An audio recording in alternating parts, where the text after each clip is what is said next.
The PlayStation 2 has the obvious JRPG giants: Final Fantasy X, Dragon Quest VIII, Kingdom Hearts.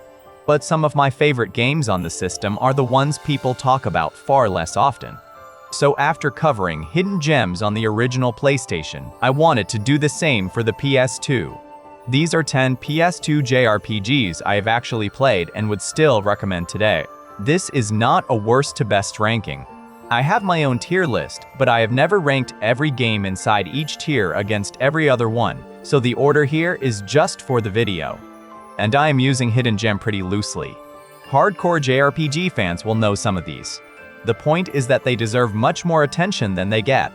Let us start with Atelier Iris Eternal Mana. Modern Atelier is usually associated with alchemy loops, gathering, and a more relaxed structure. Atelier Iris feels much more like a traditional story-driven PS2 JRPG that happens to have alchemy inside it, and that is a big reason I enjoyed it so much. What I remember most is how playful exploration can be.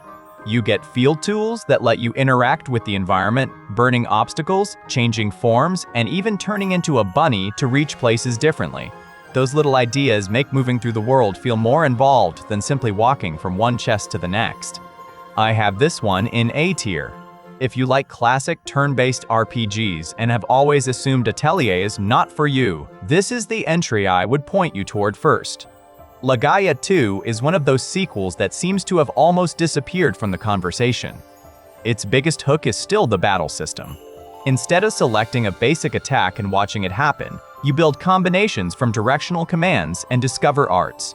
It gives a turn-based battle the feeling of entering a combo in a fighting game, which immediately makes even ordinary attacks more interactive. It is not a perfect game, and I would love to see the series return with a modern remake that smooths out some of its age. But the core idea still stands out today, especially when so many turn-based games rely on familiar command menus. I have Legaia 2 in A tier.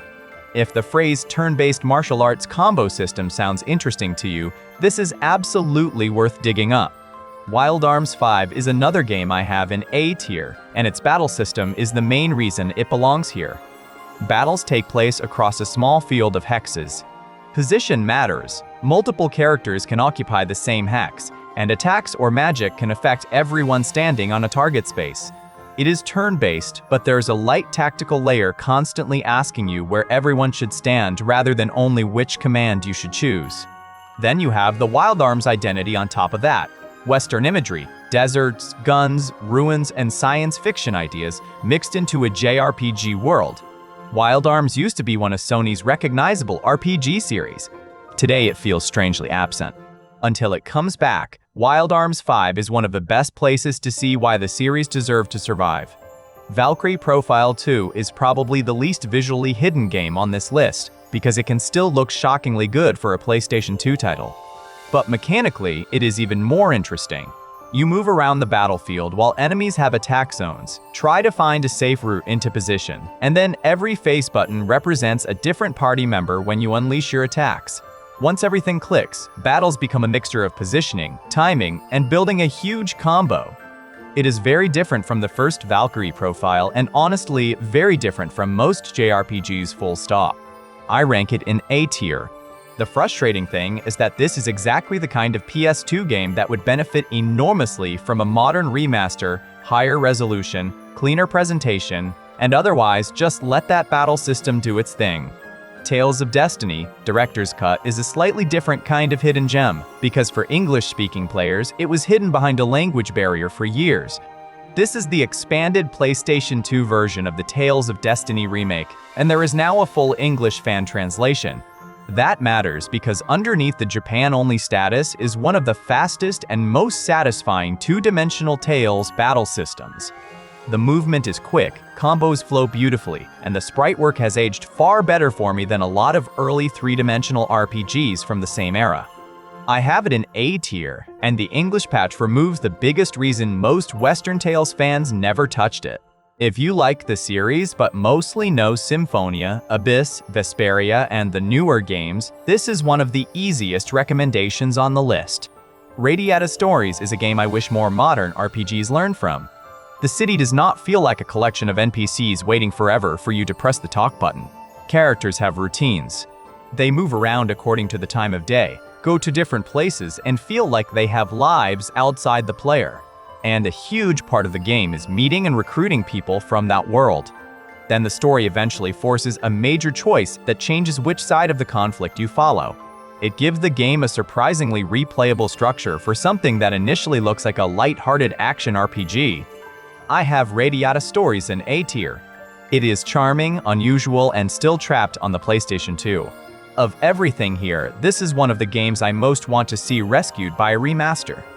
Growlancer Generations is cheating slightly because it gives you two games, Growlancer 2 and Growlancer 3. I am counting the package as one entry, because that is how it was released on PlayStation 2 in the West, and because I have both of them in my S-tier Growlancer run. Growlancer does not really play like a normal turn-based RPG or a normal strategy RPG.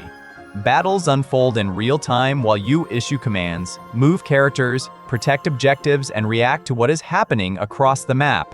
Encounters can feel more like small tactical scenarios than a line of heroes facing a line of monsters. The series also puts a lot of emphasis on choices, relationships, and different outcomes. If you enjoy strategy but still want towns, characters, and a proper JRPG adventure around it, Growlancer is one of the most distinctive series the genre ever produced. Tales of Legendia might be my most controversial pick here, because I have it in S tier. It often gets pushed behind the more famous Tales games from the same general era, but I genuinely love it.